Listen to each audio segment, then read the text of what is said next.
ಮಕ್ಕಳಿಗೆ ಉತ್ತಮ ಶಿಕ್ಷಣ ನೀಡುವುದರೊಂದಿಗೆ ನಶೆ ಮುಕ್ತ ಕಟ್ಟಿಗೇನಹಳ್ಳಿ ಮಾಡಲು ಶ್ರಮಿಸಿ. ಡಿವೈಎಸ್ಪಿ ಮಲ್ಲೇಶ್ ಕರೆ. ಮುಸ್ಲಿಂ ಸಮುದಾಯ ಪ್ರವಾದಿ ಮಹಮ್ಮದ್ ಪೈಗಂಬರ್ ಬರೆದಿರುವ ಪವಿತ್ರ ಕುರಾನ್ ಅನುಸರಿಸುತ್ತಿರುವ ನೀವುಗಳು ಯಾವುದೇ ತಪ್ಪುಗಳನ್ನು ಮಾಡಬಾರದು. ಮಕ್ಕಳಿಗೆ ಉತ್ತಮ ಶಿಕ್ಷಣ ನೀಡುವುದರೊಂದಿಗೆ ನಶೆಮುಕ್ತ ಕಟ್ಟಿಗೇನಹಳ್ಳಿ ಮಾಡಲು ಶ್ರಮಿಸಿ ಎಂದು ತಿರುಮಲ ಶೆಟ್ಟಿಹಳ್ಳಿ ಪೊಲೀಸ್ ಠಾಣೆಯ ಡಿವೈಎಸ್ಪಿ ಮಲ್ಲೇಶ್ ಕಿವಿಮಾತು ಹೇಳಿದರು.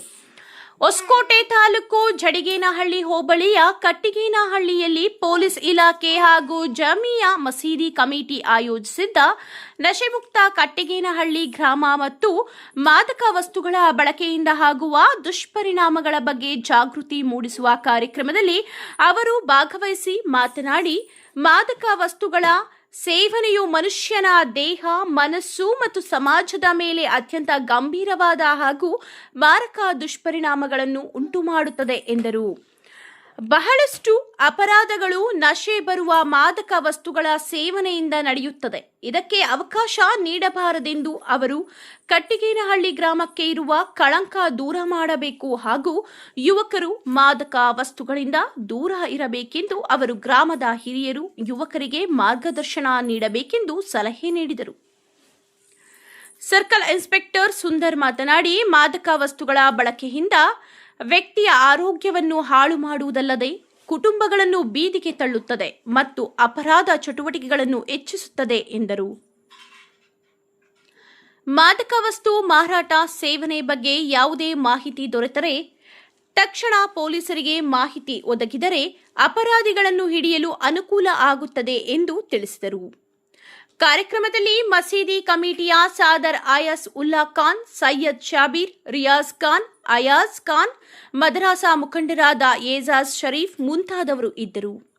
ವರದಿ ಆರಿಫ್ ಖಾನ್, ಹೊಸಕೋಟೆ. ರಿಫ್ಯೂಸ್ ಮಾಡಬೇಕು. ರೈಸ್ ಮೀನ್ಸ್ ಒಂದು ಆರ್ ಅಂದರೆ ರಿಫ್ಯೂಸ್, ಐ ಅಂದರೆ ಇನ್ಫಾರ್ಮ್ ಮಾಡಬೇಕು. ಯಾರು ಇದ್ರ ಬಗ್ಗೆ ಇದ್ರೆ ತಾವು ಇನ್ಫಾರ್ಮ್ ಮಾಡಬೇಕು. ಎಸ್ ಅಂದರೆ ನಾವು ಏನು ಕೆಲಸ ಮಾಡ್ತೀವಿ ಇದನ್ನು ತಡೆಗಟ್ಟಲಿಕ್ಕೆ ಅದಕ್ಕೆ ತಾವು ಸಪೋರ್ಟ್ ಮಾಡಬೇಕು. ಎಸ್ ಅನ್ನೋದು.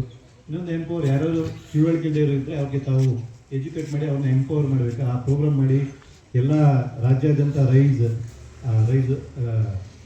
ಡ್ರಗ್ಸ್ ಬೇಡ ಬ್ರೋ ಅನ್ನೋ ಒಂದು ಕಾರ್ಯಕ್ರಮ ಹಮ್ಮಿಕೊಂಡಿದ್ದೀವಿ. ಅದಕ್ಕೆ ತಾವೆಲ್ಲ ಸಾಥ್ ಕೊಡ್ತಾ ಇದ್ದೀವಿ. ತುಂಬ ಧನ್ಯವಾದಗಳು.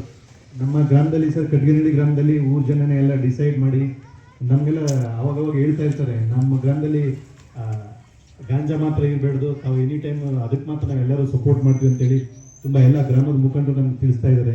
ನಾವು ಫಾಲೋಅಪ್ ಮಾಡ್ತಾ ಇದ್ದೀವಿ ಸರ್.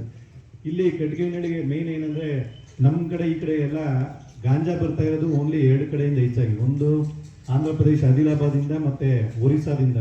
ಇಲ್ಲಿ ಕೆಲಸದವ್ರು ಬರ್ತಾ ಇದ್ದಾರೆ ಒರಿಸ್ಸಾ ಆ ಕಡೆಯಿಂದ. ಅವರೆಲ್ಲ ಬರ್ಬೇಕಾದ್ರೆ ಬ್ಯಾಗಲ್ಲಿ 2 kg 3 kg ತಂದು ಈ ದುನ್ಸಂದ್ರ ರೈಲ್ವೆ ಸ್ಟಾಪು ಮತ್ತು K R Puram railway stop ಅಲ್ಲಿಂದ ಬಂದು ಎಲ್ಲ ಯಾರಾದ್ರೂ ಲೋಕಲ್ ಸಪ್ಲೈ ಮಾಡಿ ಆ ಚಿಕ್ಕ ಪ್ಯಾಕೆಟ್ ಮಾಡಿ ಎಲ್ಲರಿಗೂ ಯಾರು ಗೊತ್ತಿಲ್ಲ ಸುಮ್ಮನೆ ನೋಡು ಅಂತೇಳಿ ಆಸೆ ಹುಟ್ಟಿಸೋದು, ಸ್ವಲ್ಪ ಟೇಸ್ಟ್ ಮಾಡಿಸೋದು. ಯಾರೋ ಸುಮ್ಮನೆ ಟೇಸ್ಟ್ಗೋಸ್ಕರ ಒಂದ್ಸಲ ಅಥವಾ ಹೆಂಗಿದೆ ಅಂತ ನೋಡ್ಲಿಕ್ಕೋಸ್ಕರ ಒಂದ್ಸಲ ಅದನ್ನ ಪ್ರಾಕ್ಟೀಸ್ ಮಾಡ್ತಾರೆ. ಆಮೇಲೆ ಅದೇ ಕೂಡ ಅಡಿಕ್ಷನ್ ಆಗಿ ಇಂಡಿಯಾದಲ್ಲಿ ಇವಾಗ 2025ರಲ್ಲಿ 1 ಲಕ್ಷಕ್ಕೂ ಹೆಚ್ಚು ಜನ ಈ ಡ್ರಗ್ಸಿಂದ ಸತ್ತಿದ್ದಾರೆ. 2 ಕೋಟಿ ಜನ ಈ ಡ್ರಗ್ಸಿಂದ ಬಳಲ್ತಾ ಇದ್ದಾರೆ. ಅವ್ರಿಗೆ ಡ್ರಗ್ಸ್ ಕೊಡದೇ ಇದ್ರೆ ನಿಂತ್ಕೊಳ್ಳಿಕ್ಕಾಗಲ್ಲ, ಕೂತ್ಕೊಳ್ಳಿಕ್ಕಾಗಲ್ಲ, ಶಿವರಿಂಗ್ ಇರ್ತದೆ, ಅಡಿಕ್ಷನ್ ಆಗಿರ್ತದೆ. ಆ ಥರ 2 ಕೋಟಿ ಜನ ಇದ್ದಾರೆ. ನಮ್ಮಲ್ಲಿ ಯಾರಿಗೂ ಆ ಥರ ಆಗಬೇಡ್ದು ಅಂತೇಳಿ DSP ಸಾಹೇಬರು ಇವತ್ತು ದೊಡ್ಡಬಳ್ಳಾಪುರದಲ್ಲಿ ಪ್ರೋಗ್ರಾಮ್ ಇತ್ತು. ನನಗೆ ಮೊದಲೇ ಬಂದು ಎಲ್ಲೆಲ್ಲ ಅರೇಂಜ್ ಮಾಡಿ ಕೇಳಿದ್ರು, ದಯವಿಟ್ಟು ಕ್ಷಮಿಸಿ, ನಾನು ಮೊದಲೇ ಬಂದು ಎಲ್ಲ ಮಾಡಿಲ್ಲ. ನಮ್ಮ ಗ್ರಾಮದವರೇ ಎಲ್ಲ ಈ ಕಾರ್ಯಕ್ರಮ ಅರೇಂಜ್ ಮಾಡಿದ್ದಾರೆ. ನಮಗೆ ಧನ್ಯವಾದಗಳು ತಿಳಿಸ್ತಾ, ನಾವು ರೆಗ್ಯುಲರ್ ಆಗಿ ತಮ್ಮ ಜೊತೆ ಮತ್ತೆ ಒಡನಾಟದಲ್ಲಿದ್ದು ಹಾಗಾಗಿ ಕಾರ್ಯಕ್ರಮ ಮಾಡ್ತಿರ್ತೀವಿ. ತಾವು ಈ ನಮ್ಮ ಕಟ್ಟಿಗೇನಹಳ್ಳಿ ಗ್ರಾಮದಲ್ಲಿ ಮತ್ತೆ ಎಲ್ಲರೂ ಒಂದು ಡ್ರಗ್ಸ್ ಆದರೆ ಒಂದು ಪ್ರತೀತಿ ಇದೆ, ಎಲ್ಲ ಬರೀ ಮುಸ್ಲಿಮ್ಸ್ ಹುಡುಗರೇ ಹಾಳಾಯ್ತಾ ಇರೋದು ಹೆಚ್ಚಿಗೆ ಅನ್ನೋದು.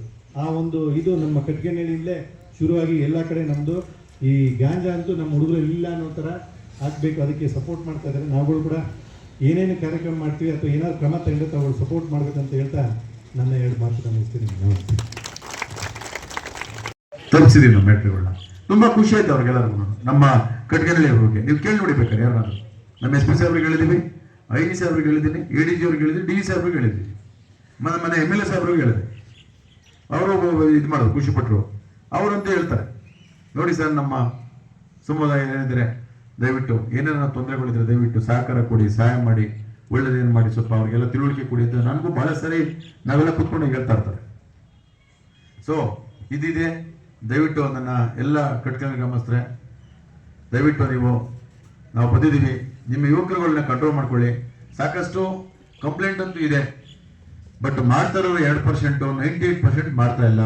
2% ಇಂದ ಕಟ್ಕನಹಳ್ಳಿ ಗ್ರಾಮಕ್ಕೆ ಕೆಟ್ಟ ಹೆಸರು ಬರಬಾರ್ದು. ಏನೇ ಇದ್ರೂ ದಯವಿಟ್ಟು ನಮಗೆ ತಿಳಿಸಿ. ನೀವು ಖಂಡಿತ ನಮ್ಮ ಮೊಬೈಲ್ ನಂಬರ್ಗಳಿದೆ, ನಮ್ಮ ಸುಂದರ್ ನಂಬರ್ ಇದೆ, ಕಂಟ್ರೋಲ್ ನಂಬರ್ ಇದೆ, 112 ಇದೆ, ದಯವಿಟ್ಟು ತಿಳಿಸಿ. ಡ್ರಗ್ಸ್ ವಿಚಾರದಲ್ಲಿ ಮಾತ್ರ ನೀವು ಮಾತ್ರ ಯಾರಿಗೂ ಕರುಣೆ ತೋರಿಸ್ಬೇಡಿ. ಶಿಕ್ಷೆ ಅನುಭವಿಸ್ಲಿ ಅವರು, ನಾಳೆ ಅನುಭವಿಸ್ಬಿಡ್ಬೇಕಾದ್ರೆ ಬರಲಿ. ನೀವೇ ಯಾವುದೂ ನಾವು ಸರ್ಟಿಫಿಕೇಟ್ ಕೊಡೋದಿಲ್ಲ. ಸೊ ಇಂಥ ವಾತಾವರಣಕ್ಕೆ ಅವಕಾಶ ನಾವು ಮಾಡಿಕೊಡ್ಬಿಡಿ. ಆಮೇಲೆ ಮೊದಲು ಮಾನಸಿಕ ದುಷ್ಪರಿಣಾಮ ಬೀರ್ತದೆ. ನಮ್ಮ ನೂರ್ಕಾಂತ್ ಸರ್ ಹೇಳಿದ್ರು, ಅದು ಡ್ರಗ್ಸ್ ತಗೊಂಡಾದ್ಮೇಲೆ ಅದು ಮಾನಸಿಕವಾಗಿ ನಾವು ಏನ್ ಮಾಡ್ತೀವಿ ಅಂತಾನೆ ಗೊತ್ತಾಗಲ್ಲ. ಯಾವುದೇ ಅಪರಾಧ ಮಾಡೋಕ್ಕೂ ಇಂಜರಿ ಅಲ್ಲ. ಆಮೇಲೆ ಆರೋಗ್ಯದ ಮೇಲೆ ಹೋಗ್ತಾ ಹೋಗ್ತಾ ಹೋಗ್ತಾ ಆರೋಗ್ಯದ ಮೇಲೆ ಕಿಡ್ನಿ, ಲಿವರ್ ಮೇಲೆ ಕೆಟ್ಟ ಪರಿಣಾಮವನ್ನು ಬೀರ್ತದೆ. ಹಾಸ್ಪಿಟ್ಲಿಗೆ ಹೋದ್ರೂ ಉಪಯೋಗ ಇಲ್ಲ. ಕೊನೆಗೆ ನಾವು ಹಾಸ್ಪಿಟ್ಲಿಗೆ ಹೋಗ್ತೀವಿ, ಅಯ್ಯೋ ಬದುಕಿಸ್ರೆ ಸಾಕಲ್ಲಪ್ಪ, ಬದುಕಿದ್ರೆ ಸಾಕು, ಎಷ್ಟನ್ನೆಲ್ಲ ಖರ್ಚಾಗ್ಲಿ, ಲಕ್ಷ ಖರ್ಚಾಗ್ಲಿ, ಮನೆ ಯಾರು ಮಾಡ್ಬಿಟ್ಟು ಬದುಕಬೇಕು ಅಂತೇಳಿ ಎಲ್ಲರೂ ಪ್ರಯೋಗ ಮಾಡ್ತಾರೆ. ಆದ್ರೆ ಏನ್ ಪ್ರಯತ್ನ?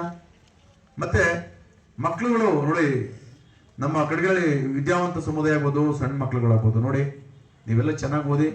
ನಿಮ್ಮ ತಂದೆ ತಾಯಿಗಳಿಗೆ, ಯಾವುದೇ ತಂದೆ ತಾಯಿಗಳು ನನ್ನ ಮಗ ಈ ಅಕ್ರಮ ಚಟುವಟಿಕೆ ಮಾಡ್ಲಿ ಅಂತನೋ ಗಾಂಜಾ ಸೇರಿಸ್ಲಿ ಅಂತ ಯಾರು ಬಯಸಲ್ಲ. ಆದ್ರೆ ನೀವು ಹುಡುಗರ ಜೊತೆ ಸೇರ್ಕೊಂಡು ಇಲ್ಲದೇ ಇರೋದಂತ ಆಕ್ಟಿವಿಟೀಸ್ ಕಲ್ತ್ಬಿಡ್ತೀರಾ. ಕಲ್ತ್ಬಿಟ್ಟು ಕೊನೆಗೆ ಸಿಕ್ಕಾಕೊಂಡು ಆರೋಗ್ಯ ಹಾಳು ಮಾಡ್ಕೊತೀರಾ, ಶಿಕ್ಷಣ ಅನುಭವಿಸ್ತೀರಾ. ನಾನು ಮೊನ್ನೆ ಹೊಸಕೋಟೆ ಟೌನಲ್ಲಿ 7 ಜನ ಹುಡುಗರು ನಮ್ಮ ಮುಸ್ಲಿಮ್ಸ್ ಫೇಮಸ್ ಆಗಿರುವಂತ ವಿಚಾರ ಆಯ್ತು. ಎಲ್ಲರೂ ಗೊತ್ತು ಕಟ್ಕನಹಳ್ಳಿ ಅಂದ್ರೆ ಏನು, ಕಟ್ಕನಹಳ್ಳಿ ಅಂದ್ರೆ ಏನು, ಬೆಡಿಮಲ್ಸ್ ಅಂದ್ರೆ ಏನು ಅಂತ ಹೇಳಿ. ಅದರಲ್ಲೂ ಕಟ್ಕನಹಳ್ಳಿ ಅಂತಂದ್ರೆ ರೆಡ್ ಸ್ಯಾಂಡ್ಲು ಮಾಡ್ತಾರೆ ಅಂತ ಅಂದ್ಬಿಟ್ಟು ಅಮಾಯಕರುಗಳು ಇರ್ಬೋದು, ರಾಜಕೀಯ ಕಾರಣಕ್ಕೋಸ್ಕರ ಅಥವಾ ಬೇರೆ ಬೇರೆ ಕಾರಣಕ್ಕೋಸ್ಕರ ಸಿಕ್ಕಾಕ್ಸು ಇರ್ಬೋದು. ನಾವು ಮೊನ್ನೆ ಇತ್ತೀಚೆಗೆ ರೌಡಿ ಶೀಟ್ಗಳನ್ನ ವೆರಿಫೈ ಮಾಡಬೇಕು ಅಂತೇಳಿ ಎಲ್ಲರನ್ನು ಕರೆದಿ ನಾವು ವೆರಿಫೈ ಮಾಡ್ತಾ ಇದ್ವಿ ಕೇಸ್ಗಳನ್ನ. ನಮಗೆ ಗೊತ್ತಾಗ್ತಾ ಇತ್ತು, ಅವನು ಕೇಳಿದ್ರೆ, ಅವ್ನು ನೋಡಿದ್ರೆ, ಅವನ ವಾತಾವರಣ ನೋಡಿದ್ರೆ ಅವ್ನು ರೌಡಿ ಹೆಂಗಾಗ್ತಾನೆ ಅನ್ನೋ ಮಟ್ಟಕ್ಕೆ ನಮಗೆ ತೀರ್ಮಾನ ಆಯ್ತು. ರೌಡಿ ಅಂದ್ರೇನು, ಸಮಾಜಕ್ಕೆ ಘಾತುಕ, ಸಮಾಜಕ್ಕೆ ಕಂಟಕ ಆಗ್ಬೇಕು.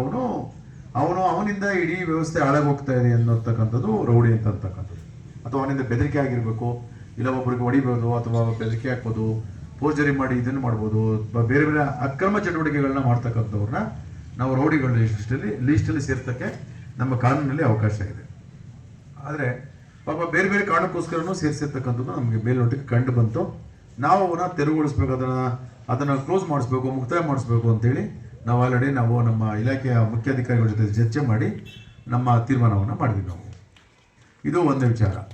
ಎರಡನೇ ವಿಷಯ ಏನು ಅಂತಂದರೆ, ನಾವು ಈ ರೆಡ್ ಸ್ಯಾಂಡ್ ವಿಚಾರದಲ್ಲಿ ಅದು ರೈಟು ರಾಂಗು ದಯವಿಟ್ಟು ಹೇಳ್ತೀನಿ ಕೇಳಿ. ಇಲ್ಲಿರ್ತಕ್ಕಂಥ ಎಲ್ಲ ಮುಖಂಡರುಗಳು ಮತ್ತು ಗ್ರಾಮಸ್ಥರುಗಳು ಮನವಿ ಮಾಡ್ಕೊಳ್ಳೋದೇನೆಂದರೆ, ದಯವಿಟ್ಟು ಆ ಒಂದು ಕಸುಬು ಬೇಡವೇ ಬೇಡ.